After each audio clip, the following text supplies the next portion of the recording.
Even though she was not too pretty because of her marked face, pocked face, well, even then she attracted so many friends, and men and women wanted to be with her, to be close to her, to be inspired by her.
The very fact that Kateri received the gift of faith from the non-native people as such, and she was an inspiration to them by her very life in the 2 or 3 years of living in Catholicism, but also in her traditional life, her virtue was already there. And it makes me want to invite our brothers and sisters who are not of native ancestry to really explore what that means for them in their lives.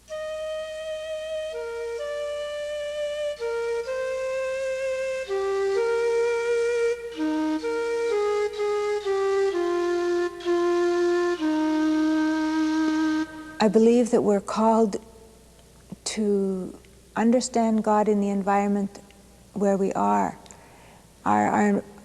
Our faith has to be rooted in our lived experience, and our lived experience means here on this land with this experience. So I think she's a powerful example and model for all of us to look into our own experience and environment and see how that touches our spirituality. The Jesuit priests have been very much a part of the story of Kateri from the beginning. They were the ones who were present when she herself was baptized. They were the ones who brought the gift of faith to her. And it's because of their stories, the Jesuit relations, the records they kept, that we do have, besides the tradition, we have authentic, in the sense of written records of her story. And they've been the ones all the way through who have supported her cause in beatification and hopefully canonization. You know, when the Jesuits came to New France, it was not to work with the white people, it was to work with the Indians, like the Ursuline nuns too. And I guess nearly all the congregations and orders which came this way was for evangelizing the natives and other people too, but the natives, because those it was nearly all natives.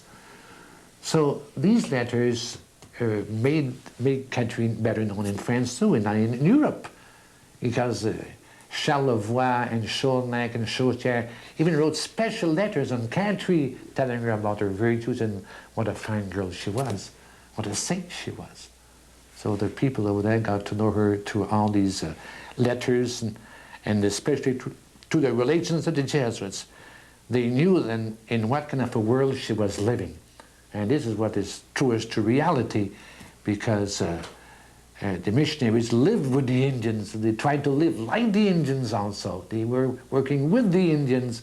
So what they wrote was really what really happened. So this marble tomb here was erected in 1972 because the vice postulator foresaw that Kateri would be beatified. In the near future. In the near future. So before time you put this up, because when the Rome declares somebody blessed, they have to put the relics away in a very safe way. And even the bishop must oversee that. So when that happened, the relics were put inside there, sealed very properly, and there were a few bones that taken aside for relics, to make relics, that we can give out now to new churches in Indian reservations, in Indian missions. That's what we do. So, and the statue behind was also made in those days by a famous artist of Saint-Jean-Port-Joli called Mr. Bourgault. And so many people here also come here on pilgrimages all the time. We have people from Quebec province, Ontario, all over Canada, in the States also. Busloads of pilgrims come here in the summertime. You have a special mass here of Kateri de Caquita. They pray here to Kateri, and they just love this little saint. Yes. Yeah. And then they go from here down to Côte Sainte-Catherine. Yeah, and they go to the original burial place of Kateri. This is the actual place where she was buried, but she didn't live here all the time. She came to La Prairie first and then moved to another place still. They settled in the third town called to the Côte Sainte-Catherine. That's the place where she actually died in 1680. Now, right after her death, something very special happened. You know, she had smallpox as a child, and she was all pocked by this sickness, and she was not too pretty to see. But after her death, she was just radiant and just so beautiful. People would come to see her and even touch her garments because they knew already that she was a saint. See, like when she went to church in Côte Sainte-Catherine, other girls and other Indians would like to kneel right beside her, to pray with her, just to watch her pray, because of her attitude, of her holy attitude. Now, after her death, of course, the Indians were closer to her, because they had ended her funeral and her burial here in Côte Sainte-Catherine, and they were always close to her coffin and trying to touch her before the coffin was closed, before the burial. But after her burial, right away, white people came also, and she had so many friends. You know, saints attract people. Really attract, like Mother Teresa attracts people, and a lot of other living saints, like Mr. Vanier attracts people too. Well, Kateri was living as a young girl, even though she was not too pretty because of her marked face, pocked face. Well, even then she attracted so many friends, and men and women wanted to be with her, to be close to her, to be inspired by her. So I guess that white people also feel that way. Because missionaries who went to France, and the missionaries especially who had known Kateri, and spoke to them in such a way about Kateri that people were just wanting to see Kateri and to know more about her and trying to imitate her also. So Kateri, I think, will appeal to everybody.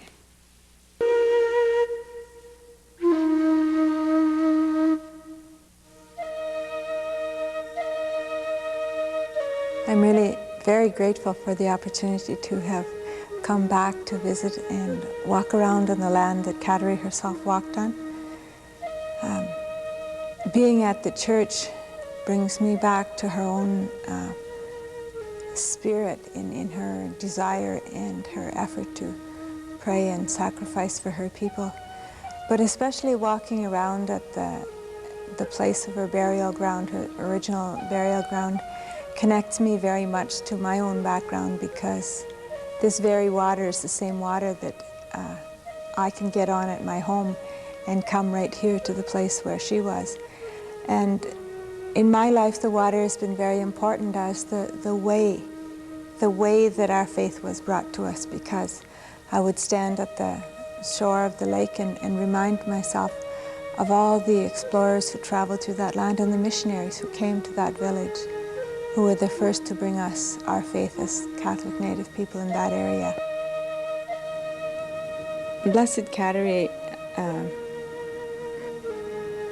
was born around Auriesville, what is Auriesville, New York today, in 1656.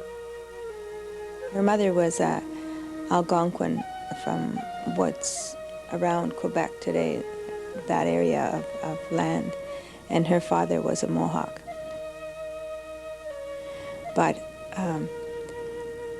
her parents and her brother, well, all of them suffered from smallpox during an epidemic that passed through that place and period of time. And her family died in 1660. Her father and her mother and her brother all died from the smallpox.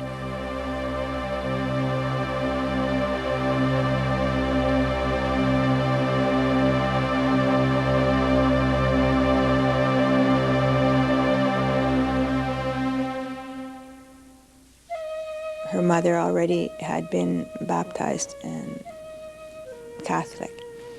So in those first 4 years of her life, her mother left a profound influence on her of those Christian values that she, and the knowledge of Jesus that she had. And so Kateri always had that spirit of Christianity in her from what her mother had given her. And when her parents died, she was adopted by her uncle, who was in the area of Fonda, New York. So around 1666, she moved to Fonda to live with her uncle in his family, to be a part of his family.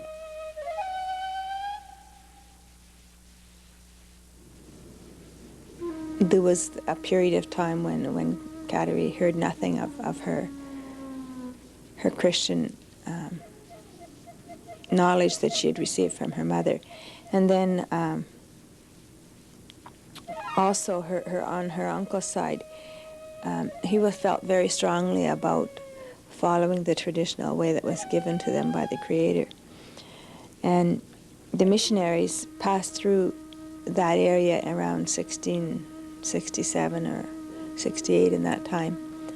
And it wasn't until the 70s, 1670s, I believe it was, that they actually established a mission in it was called Ganawaki, the same as we have in Ganawaki near Montreal.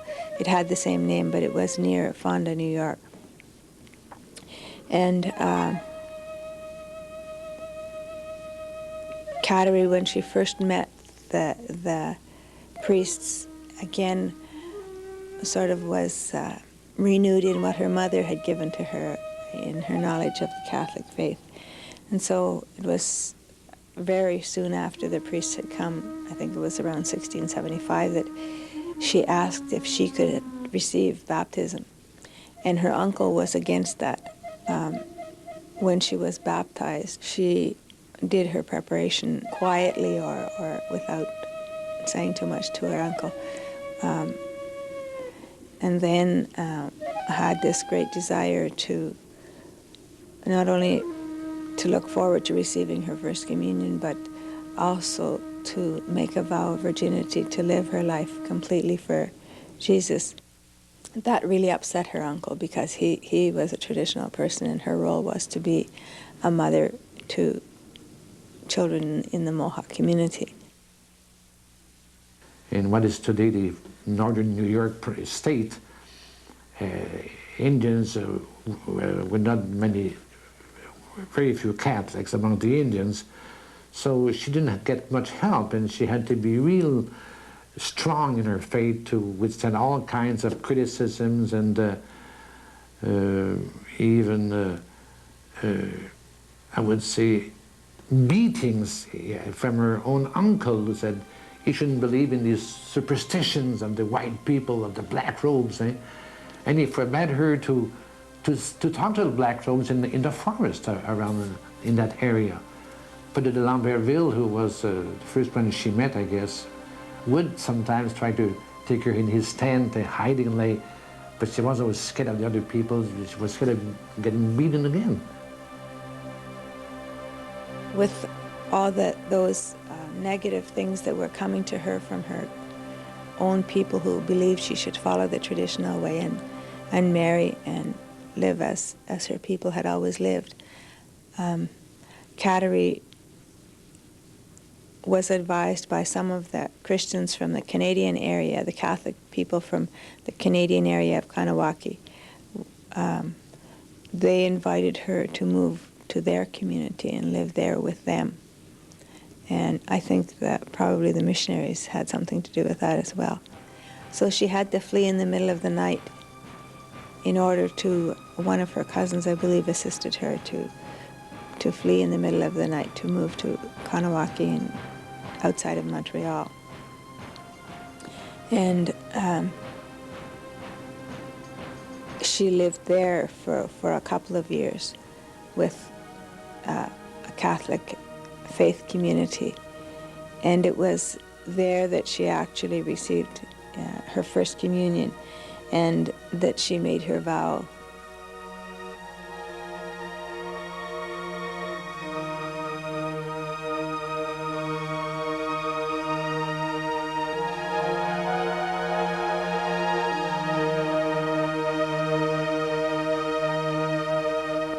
In those days, I don't say that there was a lot of promiscuity, but there was some, especially amongst those who were not Christians. So Kateri, to remain innocent and pure and really being a lily, a pure lily, well, I think it needed a lot of courage and of faith and hope in God. And she also made her vow of virginity on the Feast of the Blessed Virgin because she had a devotion to Mary. And Mary was innocent, was pure, immaculate conception. So to me, this means a lot to me, these two virtues of kind of faith and her innocence. And this is needed today, for the world of today. From the very beginning, Kateri seemed to have a great sense of sacrifice and penance, and a great love of the cross. She really felt a great love for Jesus, for the sacrifice and pain that he suffered on the cross for us. And she was willing to make sacrifices herself. And so even when they went on the winter hunt or went on wherever she was, she would wear or wear something that would create penance or suffering for herself. And she would also do extra acts of penance to share her love for Jesus, but also to ask for her own people a sense of conversion, that they too would recognize who Jesus was and what he had to offer them. And so she didn't eat well sometimes because of it, deliberately for sacrifice, to fast. And being not very healthy because of smallpox, that didn't help her very much in terms of her health. And I suppose today, if we would look at it from maybe a spiritual way, we would say you need to also take care of yourself, your body. But I think part of the time, even in the church, the sense of that sacrifice was great, and so she was willing to do that.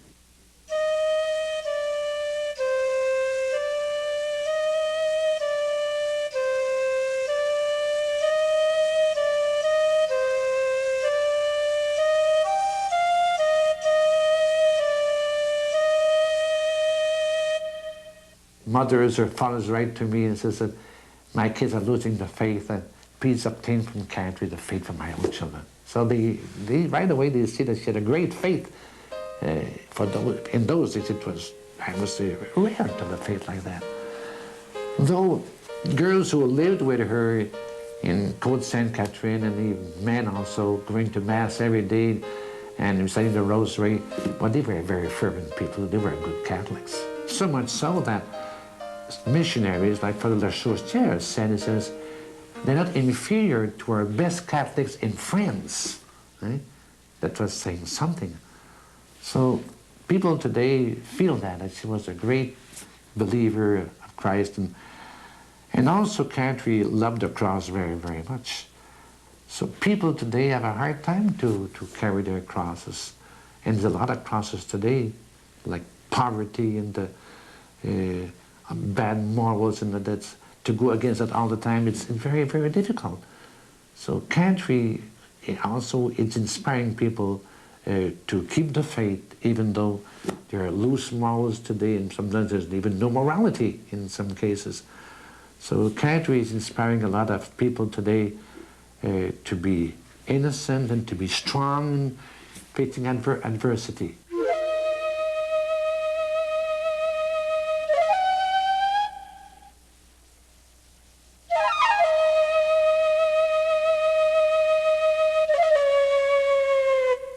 And it was within about 3 or 4 years that she actually died. It was in 1680, I believe, that or in April, yes, April of 1680, that she died during Holy Week. And she immediately, even before her death, talked of heaven, and she knew she was going to heaven, and she talked about being with the people. There's a little article in this booklet that's called Vignettes of the Life of Kateri Tekakwitha by Sarah Hassenplug.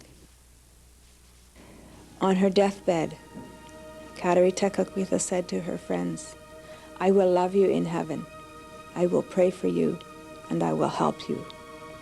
Kateri Tekakwitha's severe penances, plus a cold, then a fever, caused her death.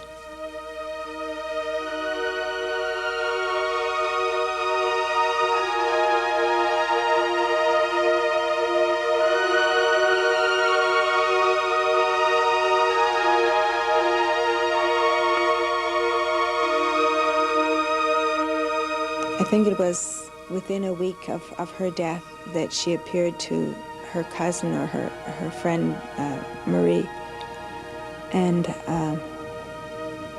told her that she was in heaven. And she also appeared to the priest who had helped her along in becoming a Catholic.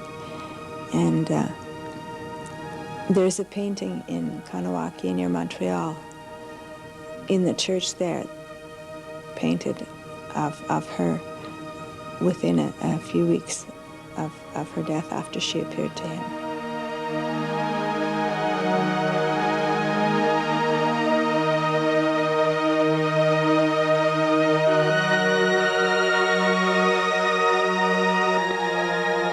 One of the things that happened immediately after her death was that all the pockmarks that were on her face totally cleared, and her face was as smooth and